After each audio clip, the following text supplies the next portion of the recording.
Halo Sobat Frater, kenalin, namaku Frater Francis Safris Trikuniawan, biasa dipanggil Frater Tri, TRI, asal paroki Santa Maria Jombang. Dan sekarang tingkat 2 di tahun orientasi rohani. Hai Sobat Frater, perkenalkan, nama saya Yosef Audrey Kinajar Satria Langgeng, biasa dipanggil Frater Yosef. Saya berasal dari paroki Santa Maria Nunsiata Sidoarjo, dan sekarang saya Tor 2. Halo Sobat Frater, kenalin, nama saya Frater Joseph Dimas Kusuma Wijaya Sembiring, biasa dipanggil Frater Dimas. Saya berasal dari paroki Rasul Barnabas, Pamulang, Tangerang Selatan, KJ. Sekarang masuk ke Keuskupan Surabaya, dan sekarang saya berada di tingkat 2, Tor 2. Hai Sobat Frater, perkenalkan nama saya Axel Yesus Wisan Maramis dari paroki Santo Yakobus Mariso, tepatnya di Keuskupan Agung Makassar. Sekarang saya sedang menjalani pendidikan di tahun orientasi rohani di Keuskupan Surabaya. Halo Sobat Frater, perkenalkan nama saya Ronan. Saya dari paroki Santo Yosef Mojokerto, dan sekarang saya berada di Seminari Tor ini menjalani tingkat pertama. Halo Sobat Frater, perkenalkan namaku Nikolas Prayota, asal paroki Santo Stefanus Tandes Surabaya, dan sekarang Tor tingkat 1. Halo Sobat Frater, perkenalkan nama saya Jose dari Santo Yakobus Surabaya. Sekarang saya tingkat 1 di Tor. Sejak seminari menengah, awalnya hanya tugas dari rektor untuk membaca, lalu menjadi bagian bimbingan rohani pribadi untuk saya.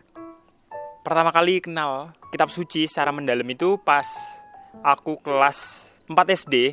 Jadi waktu itu di keluargaku kita sebelum sekolah, sebelum kerja, kita baca Injil hari itu dulu, kayak gitu. Sejak kapan? Berarti sejak SD saya baca. Awal mengenalnya waktu itu ada tugas. Itu ada tugas ini. Buatlah kata-kata mutiara. Nah, saya kepikiran bagaimana cara membuatnya. Lalu saya mengambil itu dari ayat emas. Jadi saya menemukan itu di kitab suci. Gitu. Kisah yang dalam Alkitab yang paling saya suka itu dari kisah panggilan Santo Matius. Ya, mengapa? Karena dari panggilan Santo Matius itu saya diajarkan untuk berani meninggalkan segalanya. Seperti Santo Matius yang langsung ikut Tuhan Yesus, dan meninggalkan segala hartanya, keluarganya.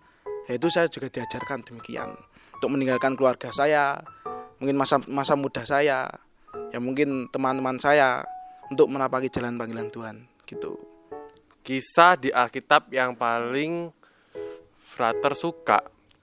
Ini kutipan bukan kisah ya. Itu Yesus pernah bilang, burung punya sarang, serigala punya liang, tapi anak manusia tidak memiliki tempat untuk meletakkan kepalanya. Nah, itu kayak ingin menunjukkan bahwa memang Yesus ini meninggalkan kenyamanan gitu.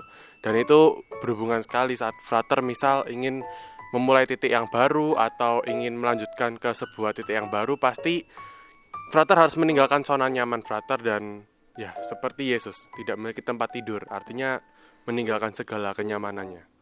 Begitu. Kisah Alkitab yang paling saya suka itu kisah Bunda Maria yang diberi kabar oleh malaikat Gabriel. Karena, mengapa? Karena saya merasa kalau mirip-mirip dengan cerita panggilan saya begitu. Bunda Maria tiba-tiba diberi kabar oleh malaikat Tuhan bahwa ia akan mengandung Roh Kudus. Itu kan sebuah panggilan dari Tuhan, yang mana sebenarnya Bunda Maria itu sudah disiapkan sejak lahir, sejak dari kandungan ibunya, dengan dikandung tanpa noda. Namun meskipun demikian, Allah telah memberikan pilihan kepada Bunda Maria sebagai manusia yang diberikan kebebasan untuk memilih. Situ saya juga merasa kalau ya, saya juga disiapkan sejak lahir. Meskipun begitu, di Tor ini saya juga diberi pilihan oleh Allah. Entah saya mau mengabdi atau mengasihi Allah, atau milih jalan lainnya. Tokoh dalam Alkitab banyak banget, tapi kalau disuruh pilih satu, salah satunya adalah Santo Yosef, karena saya nama baptisnya adalah Yosef, Santo Yosef. Menurut saya, karena Santo Yosef dia bekerja dalam bayang-bayang ya, seperti kata Paus Fransiskus juga, itu satu hal keutamaan yang bagi saya sendiri, keutamaan yang sulit untuk didapat tanpa mencari muka, tanpa mencari ketenaran, tapi terus bekerja. Santo Yosep. Pastinya Bunda Maria. Karena Bunda Maria itu adalah sosok yang teguh, berani, dan kuat dalam menerima 7 duka Maria. Yesus, karena Yesus adalah sumber panggilan saya dan sumber kekuatan saya. Oleh karena itu Yesus menginspirasi panggilan saya. Tokohnya adalah Nabi Elia. Karena Nabi Elia sendiri, dia itu berani tegur raja, berani pergi ke tempat yang tidak diketahui, berani tinggal di kesunyian, diberi makan burung gagak, diberi daging sama burung gagak. Santo Petrus. Karena itu merupakan nama pelindung baptis saya yang pertama. Terus yang kedua, dari keberaniannya dia bisa memimpin gereja perdana. Pesannya buat kaum muda, kitab suci itu adalah sumber iman kita. Jadi sangat sayang kalau kita nggak pernah baca. Jadi ya harus dibaca pelan-pelan, dahulu dengan doa, lalu baca, lalu refleksikan. Pasti bisa kok. Oke. Tentunya harus membuka hati, karena dengan membuka hati kita dapat mencintai. Lakuin aja dulu. Kalau misalnya terasa sulit atau berat, gak apa-apa, setia. Karena melalui kitab suci, Allah telah mewartakan kasih-Nya.